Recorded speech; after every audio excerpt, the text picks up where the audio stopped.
Yeah, there's a few things I would say. I mean, there's so much preaching, there's nothing at stake. And I think that even before trying to get at some kind of exegetical insight or finding some kind of rhetorical twist to make this work, I think there has to be something at stake for the preacher. Um, there's a book out by a friend of mine, Tony Jones, who wrote this book called New Christians, Dispatches from the Emergent Front. And one of the, kind of in the blogosphere, one of his kind of dispatches is that these young pastors start these churches not for outreach purposes or evangelism purposes, but to save their own faith. And so in the blogosphere, there's been a lot of noise and kind of coming against that. Maybe he said too much, maybe that's too radical a statement. But the more I've thought about it, the more I think he's exactly right. And in many ways, I think we preach to save our own faith, in that the whole objective of sitting down with a blank piece of paper and the Bible and thinking of these people who are going to hear this, yeah, I mean, there's a task that has to be performed there, and we're trying to do excellence with it, and we're trying to remember everything we've learned in seminary or all the books we've read. But really, when push comes to shove, it's about saving our own faith, or it's about saying something that matters to the core of ourself. And if it doesn't matter for us, then how can we assume that it's going to matter for the people who are hearing it? I've gotten into this show on the Sundance Channel called Live from Abbey Road. And the whole show is, each episode is an hour long, and they have 3 of the top bands come in, and each band plays 3 songs.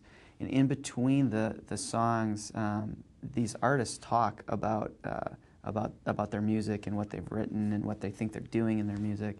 And it's really interesting because it's completely stripped down. They're just in the studio and they film it. And it's all these songs that you've heard of, or these artists that are really well known.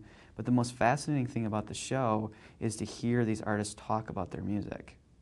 And it's not kind of an MTV, it's not an entertainment show where they're trying to sell something, but just really talking about the art of their music.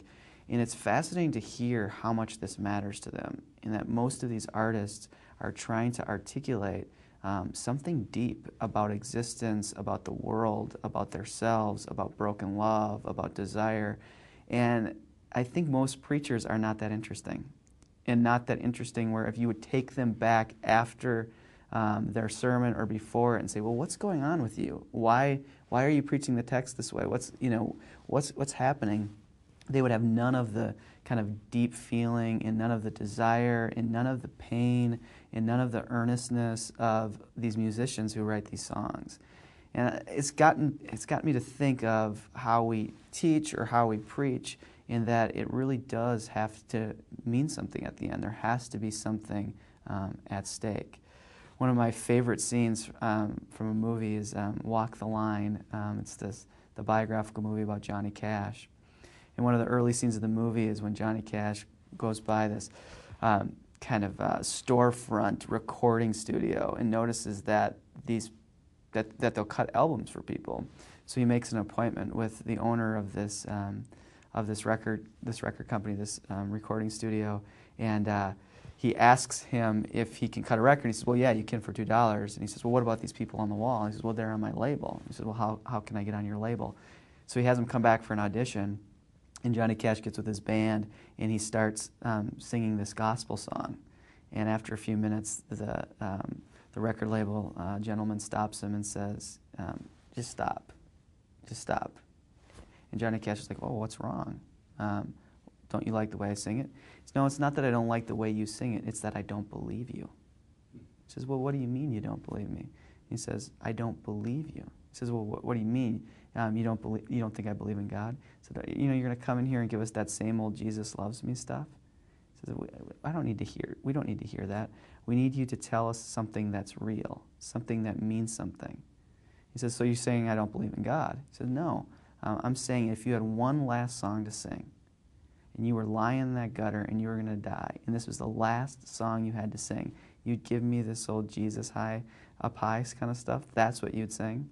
And so then Johnny Cash starts to sing Folsom Prison, or one of these songs that has all this this just deep pathos to it. And and of course the band has no idea, but it all of a sudden it means something. There's something deep about it. And I think we need to think that way when we preach.